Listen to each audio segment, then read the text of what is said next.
Believe, achieve, succeed. खुद पे भरोसा रखो, उसको पाने के लिए मेहनत करो और कामयाबी की ओर बढ़ो। नमस्कार दोस्तों, लर्न इन में आपका स्वागत है। आज हम 1 अगस्त से लेके 3 अगस्त तक जितने भी इम्पोर्टेंट करंट अफेयर्स है उन सबको इस वीडियो में कवर करेंगे। तो चलिए देखते हैं हमारी पहली स्लाइड में क्या क्या है।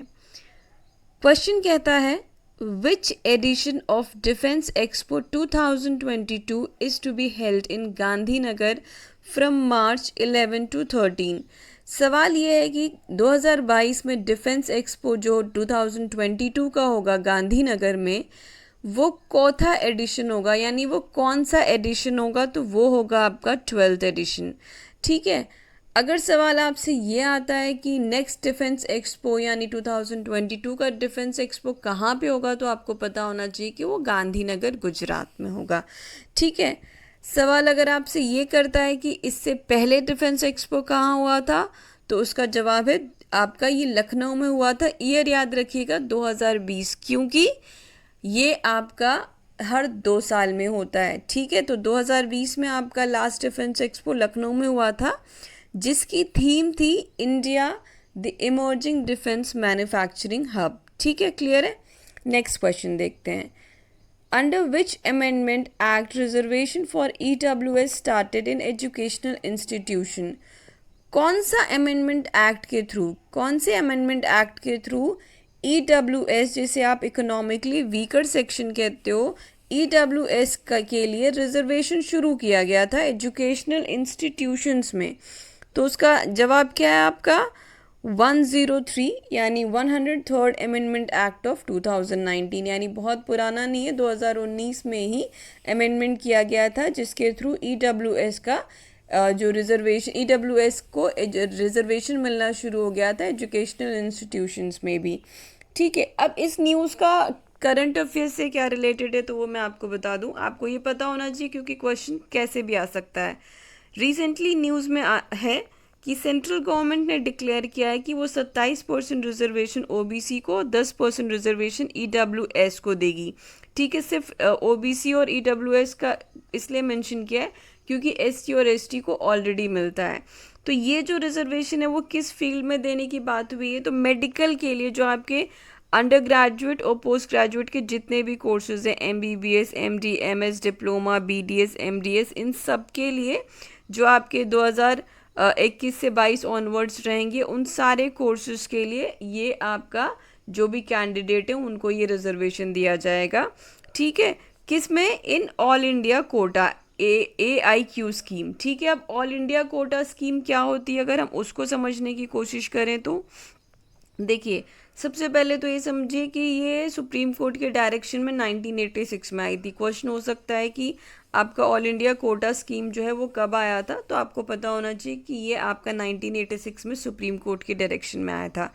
अब इसको हम समझें कैसे, इसका एम क्या है, तो बेसिकली देखिए, इसका एम ये है कि कोई भी बच्चा जो इंडियन है और वो किसी भी कॉलेज में एडमिशन लेना चाहता है, सपोज करो यूपी का बच्चा है, वो कहीं और एडमिशन लेना चाहता है, तो वो जब वो टेस्ट देगा तो उसको वहाँ पे भी रिजर्वेशन मिल जाएगा। तो पहले ये SC ST के लिए उपलब्ध था। अब क्या है कि अगर आप OBC या EWS में भी आते हो तो भी आपको इस ऑल इंडिया कोटा स्कीम के थ्रू रिजर्वेशन आपके लिए रहेगा, यानी कुछ सीट्स आपके लिए रिजर्व्ड रहेंगी, तो उसके थ्रू आप उसमें दाखिला ले सकते हो।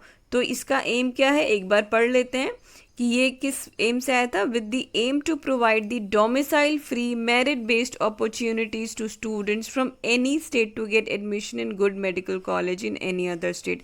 डोमिसाइल फ्री यानी कि ऐसा नहीं कि आप जिस जगह पैदा हुए हैं या जिस जगह पढ़ रहे हो वहीं एडमिशन लें। मेरिट बेस्ड अपॉर्चुनिटी यानी कि आपके मेहनत के अकॉर्डिंग आपने जो परफॉर्मेंस की उसके बेसिस पे होगा, और किसी भी स्टेट में आप किसी भी स्टेट के अच्छे मेडिकल कॉलेज में एडमिशन ले सकते हैं। ठीक है। ये है आपका all India quota scheme. I hope clear है। तो चलिए नेक्स्ट क्वेश्चन की तरफ पढ़ते हैं। Ace Indian badminton player PV Sindhu defeated whom to win the bronze medal in the women's single event at the Tokyo Olympic on August 1, 2021? तो recently आपने देखा था, बहुत ही अच्छी खबर इंडिया के लिए थी कि हमारे पास ब्रॉन्ज मेडल भी आ गया है, और पीवी सिंधु ने उसको जीता है, तो वो कौन सी खिलाड़ी है जिनको हरा के ब्रॉन्ज मेडल पीवी सिंधु के हाथ आया है? तो वो है चाइना की ही बिनजियाओ। ठीक है, वो चाइना की ही बिनजियाओ है जिनको हरा के पीवी सिंधु ने ब्रॉन्ज मेडल जीता है। ठीक है, अब देखिए पीवी सिंधु ने हिस्ट्री भी क्रिएट किया है क्योंकि वो पहली इंडियन वुमन बनी है जिन्होंने 2 ओलंपिक मेडल जीता है इंडिविजुअल इवेंट्स में। इसके अलावा अगर हम देखें तो वो दूसरी ओलंपियन है, इंडियन ओलंपियन है जिन्होंने ये किया है। तो पहले ओलंपियन कौन है? सुशील कुमार है, जो अब अनफॉर्चुनेटली अगर आप देखें तो इस समय वो जेल में है। तो आपको हमेशा समझना चाहिए कि हमें मेहनत हमेशा सही डायरेक्शन में करना चाहिए, क्योंकि हम कितने भी कामयाब हो, हमारी एक गलती हमारी सारी कामयाबी को ख़त्म कर सकती है। चलिए देखते हैं नेक्स्ट हमारे पास क्या इन्फॉर्मेशन है, क्या करंट अफेयर है। How many tiger reserves in India have received accreditation of the Global Conservation Assured Tiger Standard? तो कितने हमारे जो टाइगर रिजर्व्स हैं जिनको आपकी global conservation assured tiger standard की तरफ से एक्रेडिटेशन मिला है? तो वो है 14 टाइगर रिजर्व्स। ठीक है, कितने टाइगर रिजर्व्स हैं? वो है हमारे पास 14 टाइगर रिजर्व्स। ठीक है, तो ये जो कह सकते हैं कि डिक्लेरेशन या अनाउंसमेंट किसने किया था? Union minister of environment, forest and climate change Bhupendra Yadav ने इसको अनाउंस किया था। तो आपको पता भी होना चाहिए कि कौन हमारे यूनियन मिनिस्टर हैं environment, forest and climate change के। तो इस समय भूपेंद्र यादव जी हैं जिन्होंने ये ट्वीट के थ्रू अनाउंसमेंट किया था। तो अब वो 14 कौन कौन से टाइगर रिजर्व्स हैं जो एक्रेडिटेड हैं, तो ये मैंने नाम मेंशन कर दिया, एक बार मैं पढ़ दे रही हूँ। असम से 3 है आपके, मानस, काजीरंगा और औरंग। मध्य प्रदेश से सतपुरा और कान्हा है और पन्ना है। इसके अलावा पेंच भी है। बिहार से आपका एक ही है, Valmiki tiger reserve. Dudhwa tiger reserve आपका उत्तर प्रदेश से है। वेस्ट बंगाल से आपका सुंदरबंस है। और परम्बिकुलम है आपका केरला से। कर्नाटका से बांदीपुर टाइगर रिजर्व है। तमिलनाडु से 2 हैं आपके, मधुमलाई और अनामलाई। ठीक है, तो आई होप ये क्लियर है। और टाइगर रिजर्व से आपको वैसे भी पता होना चाहिए कि कौन से कहाँ हैं, तो इनको आप ज़रूर याद करिएगा। नेक्स्ट आपका क्वेश्चन है, one of the hottest chilli which was exported to London for the first time from Nagaland India. यानी कि देखिए India is land of spices, तो आपको अलग अलग बहुत सारी वैरायटी दिखती है स्पाइसेस की, और बहुत सारी हॉटेस्ट चिलीज़ यानी वर्ल्ड में गिनी जाने वाली हॉटेस्ट चिलीज़ भी आपको इंडिया में मिलती है। तो उनमें से एक जो है हमारी पहली बार एक्सपोर्ट हुई है, आपका कहाँ पे एक्सपोर्ट हुई है? लंदन एक्सपोर्ट हुई है। तो उसका नाम क्या है? तो वो है आपकी राजा चिली, जिसे हम किंग चिली भी कहते हैं। तो ये नागालैंड से लंदन एक्सपोर्ट की गई है फर्स्ट टाइम। ठीक है, नेक्स्ट क्वेश्चन है, who has taken over as the controller general of accounts CGA फ्रॉम August 1, 2021? तो नए CG हमारे कौन है? दीपक दास हैं। ठीक है, नए CG हमारे दीपक दास हैं। मैंने यहाँ पे CAG भी मेंशन किया है, इसको ध्यान रखिएगा, कंफ्यूज मत होइएगा। CG और CAG अलग है। CAG होते हैं controller and auditor general of India, जिनका काम होता है कि जितने भी जो भी बजट सरकार पास करती है, उस बजट में जो भी वो खर्चा करती है, उस खर्चे का ऑडिटिंग की, वो खर्चा सही जगह पे किया है कि नहीं, ये काम CAG का होता है। तो हमारे CAG कौन है? वो है गिरीश चंद्र मुर्मू। और हमारे CGA controller general of accounts हैं दीपक दास। तो दोनों डिफरेंट पोस्ट हैं, तो आपको पता होना चाहिए कि कौन किसके हेड हैं। ठीक है, next, when was law against the mall practice of triple तलाक पास बाय इंडियन गवर्नमेंट? तो आपने कुछ साल पहले न्यूज़ में देखा था कि जो 3 तलाक है वो अब इलीगल घोषित कर दिया गया है। तो ये कब पास हुआ था, ये रूल कब बना था? तो ये बना था आपका 1 अगस्त 2019 को।